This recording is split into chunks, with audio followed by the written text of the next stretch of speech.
I met a gypsy.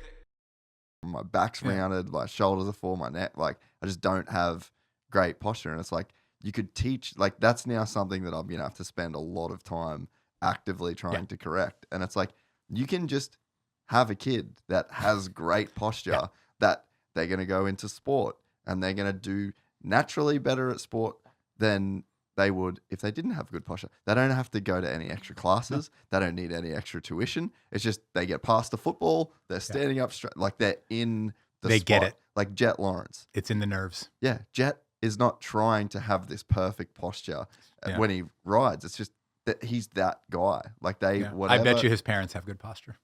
Yeah, I mean, I'd wonder. You pay attention to what's around you as a kid. Yeah, you really do. And a lot of a parent responsibility is like if you see your kid like this. Yeah. I have a term. It's not ridiculous. We don't overdo it over the top. We know that I know I'm a movement person. I know my wife's a physical therapist. We take that into account. We're not trying to be obnoxious. Yeah, you don't want to go over the top. We just say if Sunny's my older daughter, if Sunny is sitting in a shitty position for too long, not immediately, but for too long, hey babe, sit strong. She knows exactly what that means. It doesn't mean be perfect. It just means sit up. And if your legs are like, if you're like this, it just means like take up a little space in your body. Yeah. And it's not, we don't punish them for that stuff ever. We just mimic, or we show them, we call out when they're doing something, not like you're doing this wrong, but like, hey, do you feel how you feel right now? Watch how much better you can feel just by doing this, doing the same thing, reading a book, but feeling better. Yeah. They understand stuff like that. Yeah. You know, Jen is she's much more focused on the kids than I am. She's full on with them, 99% of the time. I am there all the time, but like we're homeschooling. Really there. We homeschool. She's just always there. She breastfed our first daughter until 4 years old. Our second one is 1.5 years, still breastfeeding. So like she's just, she's full on. Yeah. But for parents that are trying to learn stuff or help their kids with posture, the most important thing is not what you say, it's what you do. Plain and simple. Kids mimic their parents. Yeah. A lot of people think that movement patterns are genetic and stuff like that, and injuries are genetic. They're very rarely genetic or congenital. They're almost always mimicked. You move how your parents moved. Yeah. Unless you're trying not to. Yeah.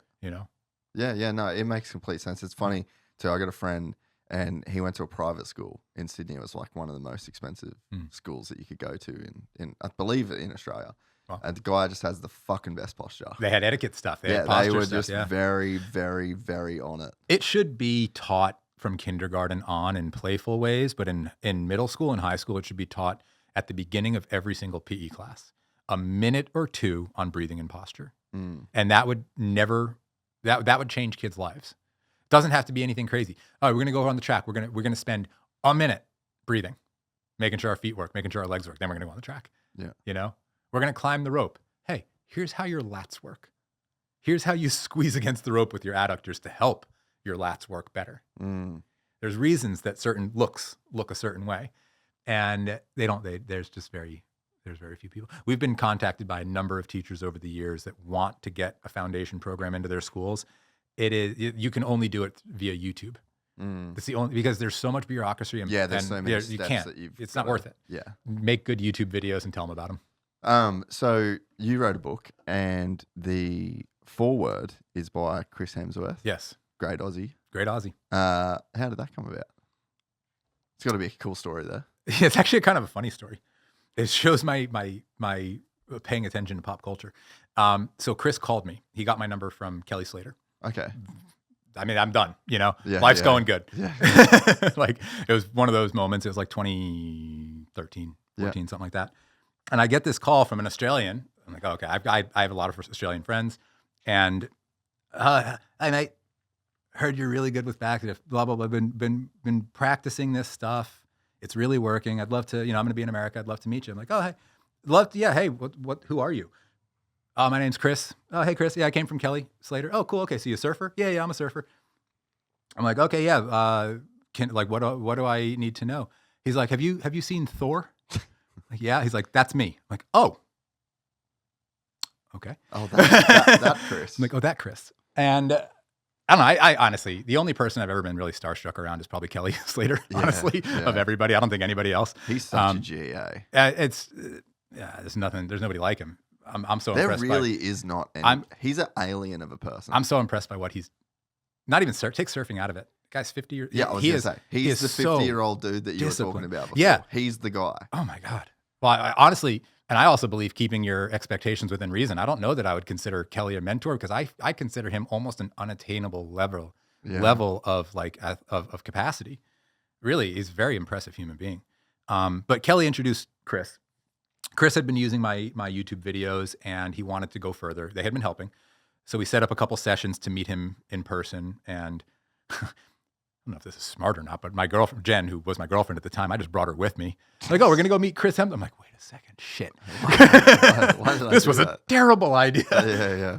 He's literally, and I'm not kidding, the day that I met him, the first day I met him, he had just been called the world's most handsome man on GQ. And the magazine was on the table that we were sitting at talking. Fuck you, Chris. yeah. I see the power move. Long story short, Chris sent Luke Zaki, who's his really good friend, trainer, right-hand guy. Luke came through my certification course. He started delivering foundation training with him. They travel with it. They go everywhere with it. I was writing that book, and Chris and I had a really strong relationship, especially when we were like working more together. Luke had come through the cert. I was like, you know what? I wonder if Chris would be into this. He wrote me the sweetest forward. Just no problem, no questions asked. Didn't think twice about it. Not only that, but like wrote a very heartfelt one that he wrote, and it was really cool. I've written 3 books, and I've got forwards from Lance Armstrong, Chris Hemsworth, and Jeff Bridges. That's awesome. And Jeff Bridges is actually my longest term of the well-known patients. I've been working with him for over 12 years, almost 13 years now. Yeah, okay. And have seen him get stronger and stronger and stronger through COVID, through cancer, into age 74. I just saw him in November in Santa Barbara. We did a whole training session together. If you want it, you can see it on the app. We have a 30-minute workout with Jeff Bridges on the app. And you can see he's the strongest 74-year-old you'll probably see in a long time. Usually 8-point planks, archers, doing exercises that are very hard for young people. And he's been doing them with me you can see somebody that's been doing this for years, how well they do it, even at 70. And Jeff, when we're talking, he's like, I hate working out. This is the only, I hate this stuff. I love it, but I hate it. He's very real. Yeah, that's awesome. Again, foundation training has really only grown through word of mouth. And those guys did me like a lifetime solid, you know? And they just put their names on the brand, basically, on the work. Yeah, but I mean, that's like what a good business is, or that's what it's like I always try and say, whenever I'm doing like sponsorship deals, whenever I'm doing like partnerships, whenever relationships, it's like win-win-win. Like that's what you kind of like need to go for. I feel like that there's like a magic triangle that if you can make it win for you, make it work for the other person, and then make it work for other people, that's when it's like, because if it's just a win-win, it's just that feels like almost like you're conspiring in a sense, you know? I've never had any kind of like financial relationship with any of these people. I've just basically been like, hey, I really helped with your back. I want to get the word out. Are you open to this? And they're like, yeah. Jeff was really funny. Jeff had just gone through a lot. He had gone through cancer and COVID together. What's his background? Jeff Bridges. He's you ever seen The Big Lebowski, the dude? Oh, that's the dude. Okay. Yeah. Yes. He's Oscar-winning, world famous actor. Yeah, he's the man. But coolest celebrity I've ever met. Yeah. Okay. Coolest. That most makes sense. cool. I've smoked a lot of pot with Jeff Bridges. Sorry, Jeff. I love you, Jeff. I know. But I feel like the dude. I love you. I feel like people know the dude smokes. That's our relationship. We used to, for many, many years, we would just like go on hikes and smoke pot and then use the sauna. Like, this is ridiculous. That's but he's it's always 74. He's 74. Now. Fuck. And he just got through. What a great movie, The Big Lebowski. Oh yeah. He just got through cancer and COVID together. No he way. had them. He had COVID. No, I'm sorry. He had cancer, really gnarly, stage 4, really gnarly, lymphoma. And when he got out of it, I'm sorry if this story is available by him telling it. By the way, you can go listen to him say it much more. I'm not like outing anything. But Jeff had gone through cancer. They depleted his immune system completely through chemotherapy. He got home from the hospital for like a day, and then he had an email from the hospital saying, you have to come back. The blood transfusion we gave you turned out COVID positive, and you don't have an immune system. So he went back in hospital for a long time, really gnarly. Thought he was going really gnarly. But he not only did he pull through, he is so positive. I remember talking to him on a face, shaved head or bald head, and thought he was going. All he would talk about is how good life was, how good everybody was, how kind everything is, how just an amazing human. Like talk about mentors. That's another one. Jeff. I got lucky enough to spend enough time to him to learn from him. And I have gotten lessons about being a father more than anybody else from Jeff Bridges, about being a dad to 3 girls. I've got 2, he's got 3. He's been married to the same woman for his whole career. If there's anybody that could have gotten anybody. And he's been married to Sue for her whole time. He's just this amazing human. He's just this unreal human.